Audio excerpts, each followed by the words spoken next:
I've always believed in showing up early. To everything. It's not a control thing, at least I don't think it is. I just like knowing I've got a moment to breathe before the world expects something of me. That night was no different. Dinner with Laura and her boss was supposed to be important. Just a touch base, she'd called it. But her tone said otherwise. Her voice had that edge she used when she wanted me to treat something lightly even though it mattered to her. So I left work a little early, showered, put on the navy blazer she liked.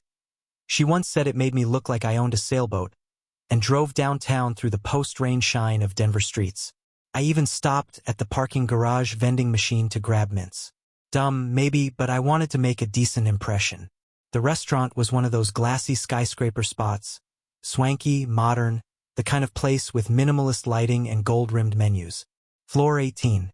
I stepped into the elevator, the carpet inside still damp from someone's umbrella. Just me, soft jazz playing from a tinny speaker above. When the doors opened on floor 14, they appeared. Laura, and a man. At first, my brain didn't even register what I was seeing. I smiled instinctively, expecting her to light up like she usually did when she saw me in unexpected places. But instead, there was a moment, just one beat too long, where her face froze. That was when I noticed his hand. It wasn't just hovering. It was placed firmly, confidently on her lower back. The kind of contact that didn't seem new. His fingers tapped lightly, like they were sharing an inside joke that didn't need words. She wasn't laughing, but her body leaned in just slightly toward his. And then the mirror. There was a mirror at the back of the elevator, wide, spotless, catching everything. In it, I saw the detail that stopped everything else in my head. There was lipstick on her neck, a smear just below her jawline, tucked near her collar. Not pink, not gloss, this was bold. Deep, sultry, Berg *NDY red. The kind of lipstick she used to mock in commercials. Who wears shades like that to work? Might as well tattoo drama on your forehead. She'd never worn that color. Not once in the 10 years I'd known her. And here it was, smudged into her skin like a secret someone didn't clean up well enough. The man, tall, lean, confident in a way that didn't need to try, offered me a slight nod as the doors opened on 16. He didn't flinch, didn't look nervous, didn't glance at Laura for permission. He just walked out, like nothing about that moment was unusual, like I hadn't just walked into a scene that had no script for me. Laura shifted instantly, straightened her blouse, smoothed her hair. Then, all sugar and casual, she smiled. "Hey babe, you're early." I stepped in. The elevator felt smaller now. Too quiet. I hit the button for 18. "Yeah," I said, watching the numbers blink upward. Didn't want to keep anyone waiting. There was a silence between us. Tense. Tighter than usual. I tried to read her face, but it had turned into the polished version of her, the PR mask. All dimples and composure. Who was that? I asked, keeping my tone light, like I already knew the answer. Like I didn't see what I saw. She glanced sideways, then shrugged. "Oh, Derek. He's the new campaign director. We were going over numbers before dinner. Nothing exciting." "Numbers?" I echoed. "Yeah, this whole client pitch has been crazy. He's been helping me tighten the narrative. He's a little intense, but sharp. You'll like him." I didn't say anything. I just nodded and watched as the elevator ticked up. 17. As the doors opened, she flashed that too bright smile again and stepped out first. I followed, slower, the sound of her heels clicking down the hallway louder than necessary. It's funny how quickly the mind catalogs things once it feels threatened. The way her hair had been extra styled tonight, loose waves instead of her usual ponytail. The perfume, heavier than what she wore to work. And the necklace I'd given her 2 anniversaries ago? It wasn't there. Why did I even notice that? We reached the table before I could gather myself. Her boss, an older woman named Claire, stood up to shake my hand, all warm professionalism and eye contact. I returned it, automatic and polite, even as my head spun. Claire introduced me to the others, some from their firm, a couple of clients. But there was no sign of Derek, which didn't make sense. If he and Laura had been meeting just before, Why wouldn't he be at the table? Or was that the goodbye? I sipped my drink slowly that night. Laura talked about strategy and brand voice, weaving between buzzwords and laughs. She was magnetic when she wanted to be. I'd seen it 100 times, at fundraisers, at client events, even at our own wedding. But tonight I was watching it from the outside. Like I didn't know the woman sitting across from me. Like she was someone else wearing Laura's face. She was careful. Too careful. Not once did she glance at her phone. Not once did she bring up Derek again. And me? I played along. Smiled when I was supposed to. Laughed where it made sense. But I felt something slip inside me. Something that used to feel permanent. It wasn't proof. Not yet. It wasn't even a confrontation. But the way her voice didn't shake when she lied, the way her hands didn't tremble when she covered the moment in the elevator, it did something to me. Changed things. There was a shadow now. A quiet, unwelcome question that followed every gesture for the rest of the night. Was that real? Or was that part of the act? When we got home later, she was already chattering about how well the meeting went, how Claire seemed impressed, how the clients responded to her pitch. She pulled off her heels and dropped her purse on the floor like nothing was different. I watched her from the hallway. The smear on her neck was gone now, wiped clean before anyone else could see. Maybe even before she sat down at the table. I stared at that spot for a second too long. She caught me looking. What? She asked, playful, mock suspicious. Do I have spinach in my teeth? I forced a smile. No, just tired. She didn't press. She never pressed when she didn't want to hear the answer. After that night, something changed in me. Not in a dramatic, fall-to-my-knees soap opera kind of way. More like a slow drip that hollowed out the foundation I didn't know I'd been depending on. Laura didn't notice. Or if she did, she didn't say anything. I went to work like usual. I smiled when I needed to, and I kissed her goodnight like everything was fine. But inside I was watching, recording, replaying every moment we'd shared over the last few months, looking for anything I might have missed. And man, the signs were there. They'd been there for a while. It started with her work hours. I used to joke that her job had her soul on a leash, but lately, it felt more like she'd cut the leash and wandered off. She was home less and less. Meetings ran late, she'd say. Client fire to put out. Or, Claire asked me to stay behind. But here's the thing, Laura's always been passionate, yeah, but never obsessed. She used to laugh about people who tied their identities to work. Said it was a mid-level management disease. But now, she came home at 9, sometimes later. She'd sneak in like she was trying not to wake a sleeping baby. Shoes in her hand, face freshly powdered, hair suspiciously intact for someone who'd worked a 13-hour day. I started to test it, nothing direct. Just small things. Want me to bring you dinner to the office one night? No need, she'd answer too quickly. We usually just order in during brainstorms. It's nothing glamorous. Except the night I drove by her building, the office lights were off. Another night, I made an excuse to swing by and drop off her charger. You left it on the counter. She texted back, in a meeting, babe. Can't talk. I'm in the zone. But when I got there, the receptionist told me she'd left an hour ago. I didn't confront her. Not then. I told myself I was being paranoid. That maybe she had a personal errand or got caught in traffic.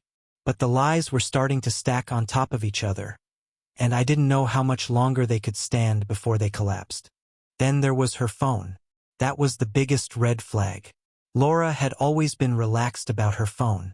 Left it charging on the kitchen counter, open on the nightstand, tossed it in her purse without a second thought. She'd hand it to me to play music during drives or ask me to check who texted when her hands were full. Now, it was glued to her. Literally. I started calling it her second spine. She kept it face down, always. Took it to the bathroom with her. Slept with it under her pillow. If it buzzed and I glanced in its direction, she'd snatch it up with this. Controlled panic. Like whatever it said wasn't meant for my eyes. At first, I told myself it was just work pressure. But the moment she added a new lock screen passcode, after years of never using one, I knew. She was hiding something.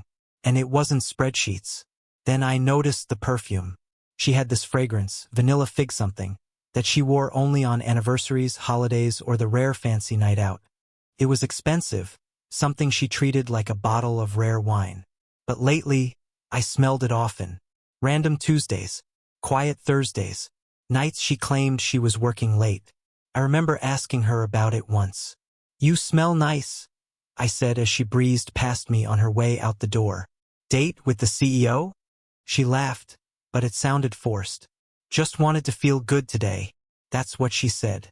Feel good. And it hit me then, that line. I'd heard it before. That's what people say when they're trying to justify something. Like wearing lingerie under sweatpants or spending too much on shoes they won't wear twice. I watched her leave, standing in the doorway longer than I should have, the scent lingering in the hall after she was gone.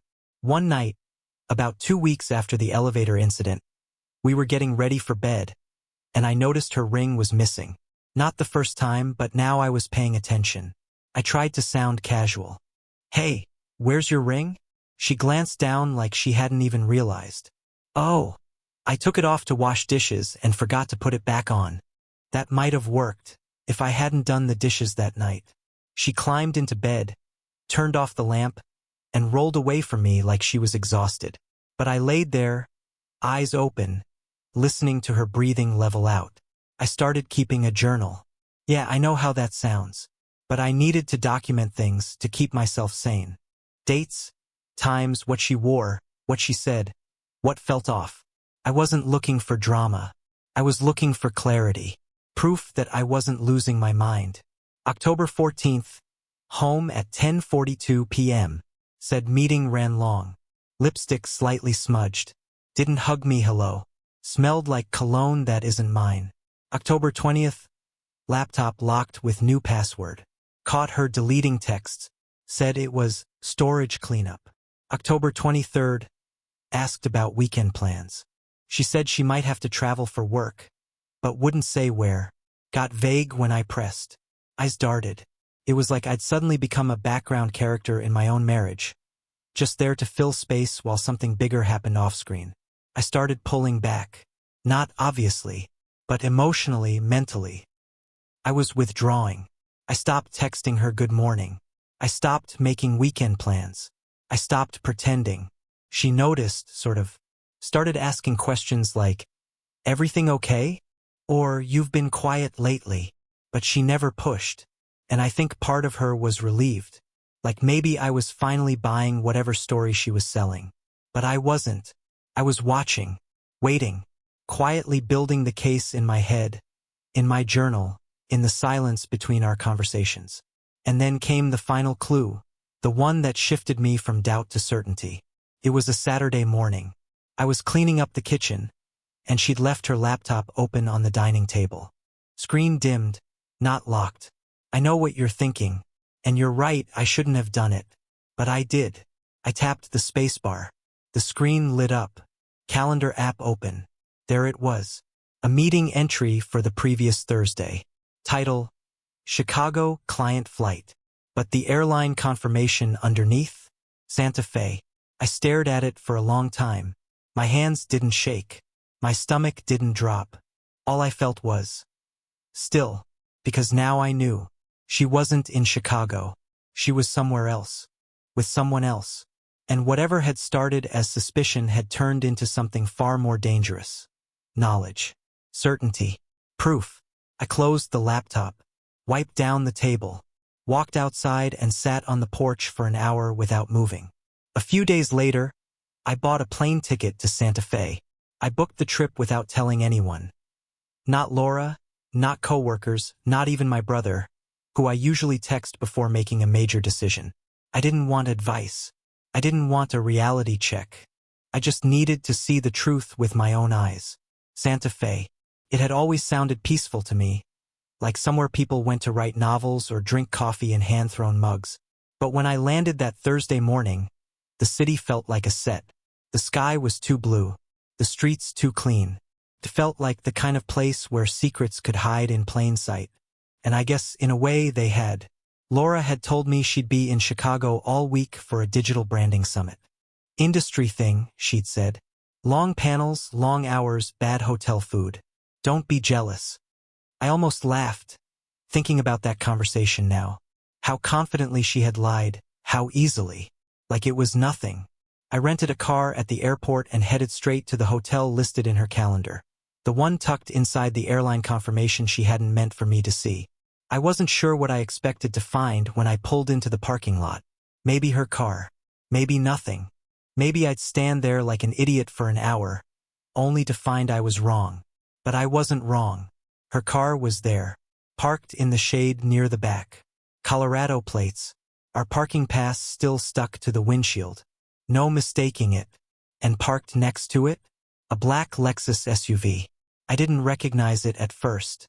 Not until I saw the plates. That same Lexus had dropped off the man from the elevator 3 weeks ago. The same Lexus that had backed out of the garage across from Laura's office building last Friday when she claimed to be walking home. Derek. It was him. He was here. That should have been enough, right? A normal person would have taken a photo, maybe called a lawyer. But I wasn't there yet.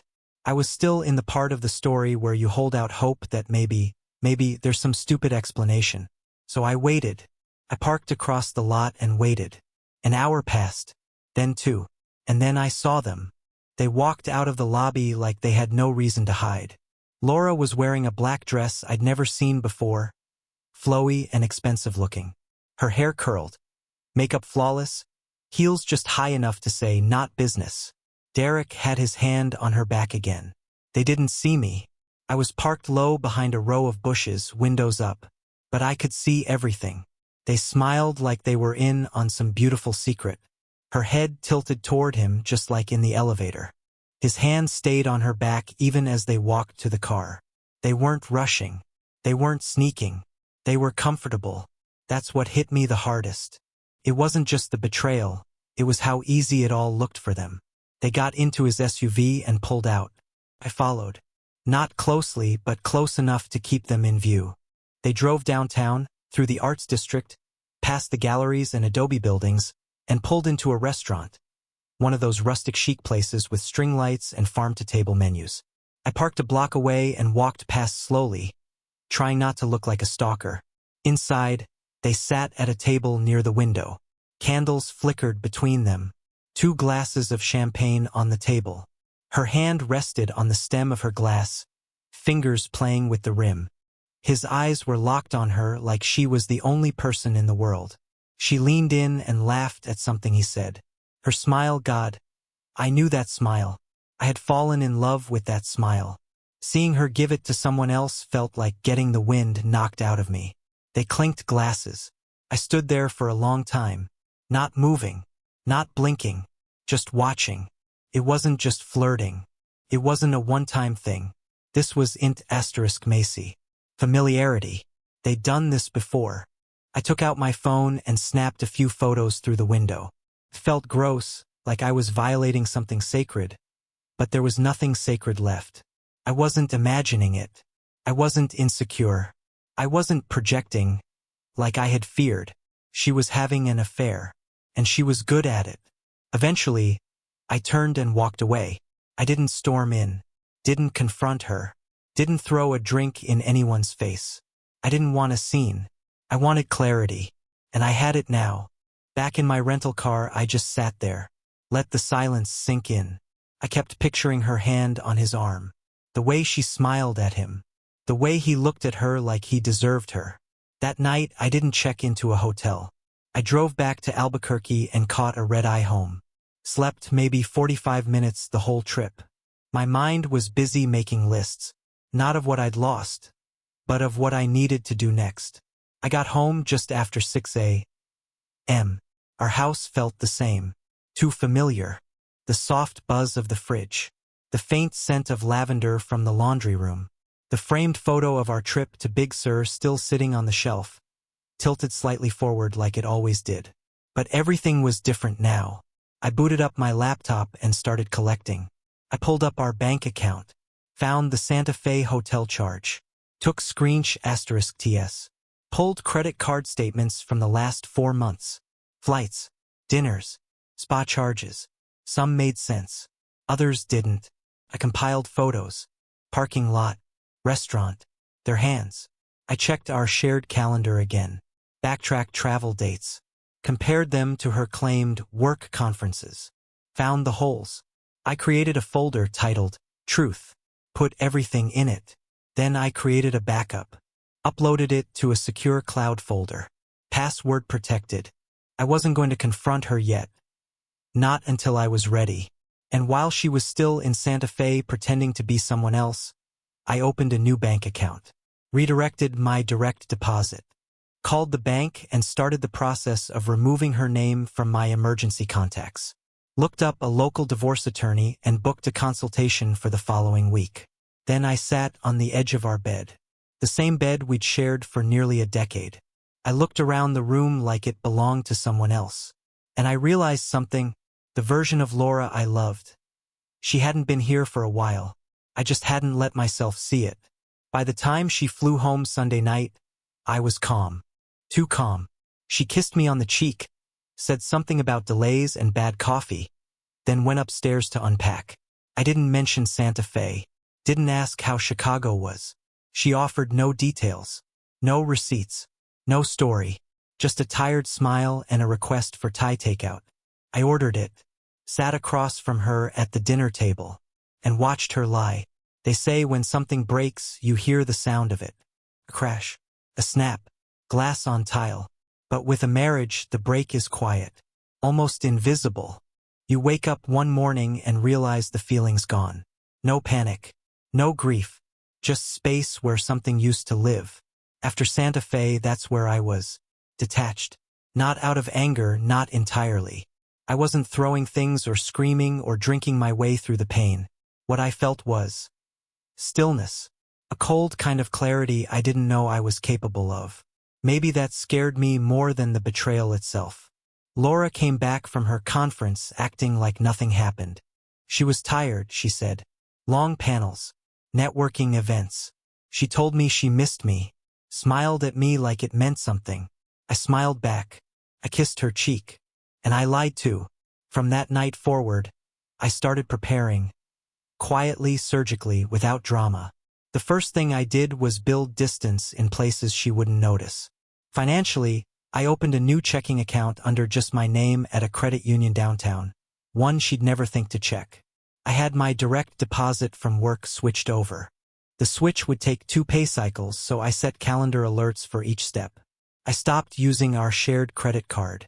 I kept our budget exactly the same so she wouldn't see a sudden drop in charges and get suspicious. I used cash when I could. Apple Pay tied to the new account when I couldn't. At night, when she was in the shower or on her phone texting in the guest bathroom, which she'd started using more, I copied files from the house desktop. Tax returns, deed paperwork, investment logins, retirement accounts, everything she might try to use against me later. Took about a week to build a full archive. Then came the photos. I printed the images from Santa Fe, not just digital copies but physical ones, time-stamped, high resolution, clean. I placed them in a manila folder and put it in a locked file box in my trunk. The restaurant, the hotel, the parking lot, the hand on her lower back. I saved the credit card charges and travel confirmations. I bookmarked her calendar entries and sent them to a private email account I'd made just for this. The email name? T. Field. Documents. Cold, untraceable, boring. I even recorded myself describing everything I had seen, just in case I ever needed a dated testimonial.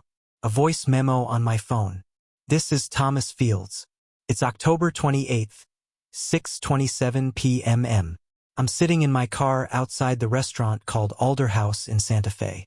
My wife, Laura Fields, is inside having dinner with a man I believe is her coworker, Derek Pritchard. I didn't know if any of this would matter in court, but it helped me stay grounded. Like I was anchoring the truth somewhere real, so she couldn't bend it later. I found a divorce attorney. Her name was Carla. She came highly recommended by a friend of mine who'd been through something similar 2 years ago. She wasn't warm, but she was sharp. Sharp enough to make my skin prickle during the consultation. After I laid out the evidence, she didn't blink. "You're doing this the right way," she said. "Quiet, methodical. It'll protect you. And your assets. That word, assets, felt strange in the context of a marriage. But maybe that's what was left. She was no longer my wife. She was an opponent with a claim on my future. Carla had me draft a timeline. A list of suspicious events going back 6 months. I filled it out over 3 nights. Didn't even have to think too hard. Once you stop lying to yourself, the memories come fast. June 3rd, team drinks, lasted until 1:30 a.m. Came home with makeup smudged and no real story. July 12th, work retreat at a cabin. No photos, no schedule, no co-workers mentioned by name. August 5th, told me her ring was at the jeweler's being cleaned. Found it in the zip pocket of her yoga bag the next day. I sent the timeline to Carla. She said it strengthened my case. That it was enough to show a pattern.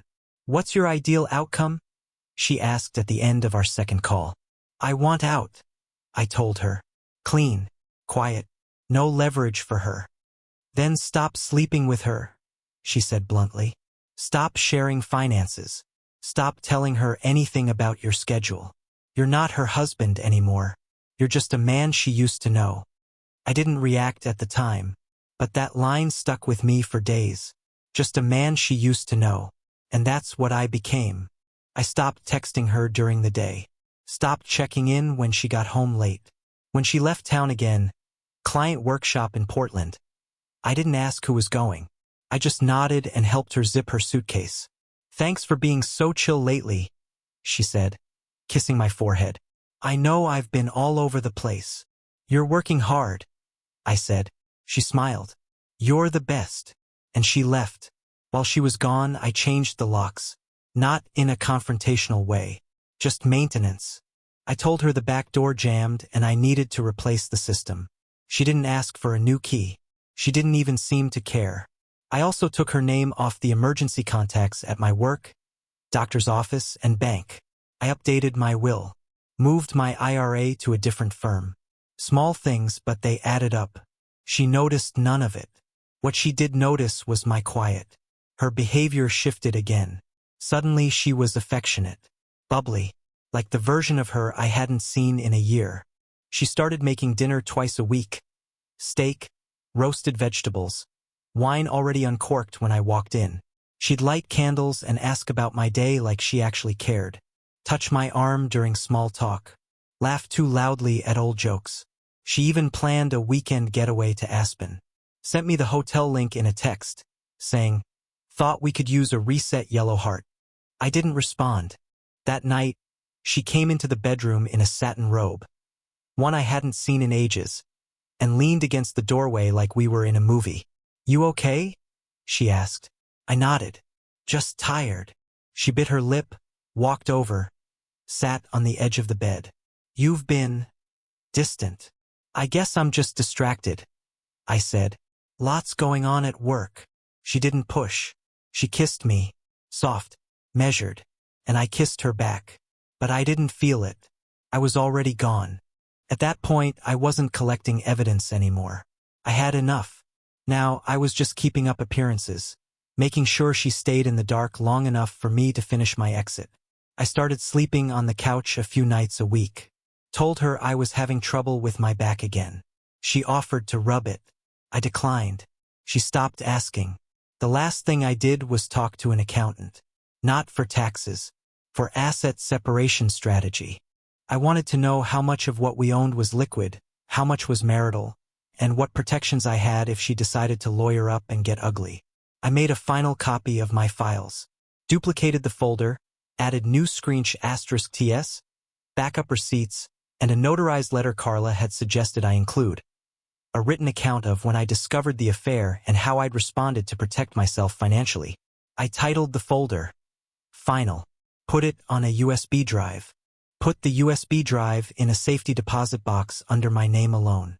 And that was it. I was done pretending. Not because I wanted to hurt her, but because I didn't owe her anything anymore. I used to think the truth always came crashing down. A dramatic reveal. A slip-up. A smoking G*N. But sometimes it collapses quietly, like a bridge no one maintained, rotting from underneath until one day it just gives. That's what happened with Laura. There was no outburst, no shouting match, no screaming confession in the rain, just a slow unraveling of the world she'd built. The lies got heavier than she could carry, and eventually they fell apart on their own. It started with the affection. Out of nowhere, she became attentive, too attentive. Every day for 2 weeks she played the perfect wife. Eggs in the morning, coffee in a travel mug with my initials. She'd text me little things, thinking of you face blowing a kiss. Then follow it up with, let's do dinner tonight, just us. She called me love again, a name I hadn't heard in months, maybe a year. If I hadn't known better, I might have believed it. But I'd seen the receipts. I had the pictures, the hotel records, the lies. And once you know someone's capable of looking you in the eye and selling fiction as fact, there's no going back. Her little gestures weren't sweet anymore. They were calculated. Attempts to patch up a leak in a dam already cracked to hell. She was scared. I could feel it. Something about me had changed, and she could sense it. The silence. The way I watched her more than I spoke. She didn't know what I knew, but she knew I knew something. The more she tried to be warm, the more transparent it all felt. Once she asked if I wanted to go away for the weekend. Just the two of us. I smiled and said, sure, then never brought it up again. A week later, I came home and found dinner on the table. Candles lit, jazz playing softly on the speaker. She greeted me at the door with a kiss and said, you've seemed stressed lately. Thought I'd surprise you. I told her thank you, ate every bite, complimented the wine, and watched her closely the whole time.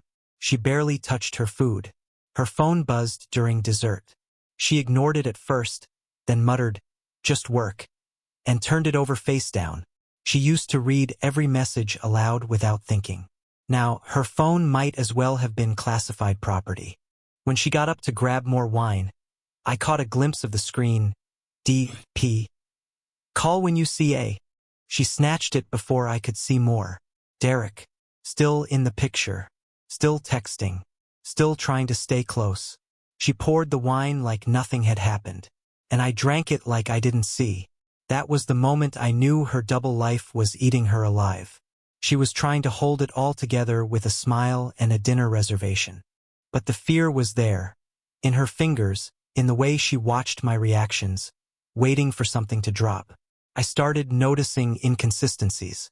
She'd tell me she had a team call at 7 p.m., but the office would be dark when I drove past. She'd say she was going to yoga, then come home in heels and eyeliner.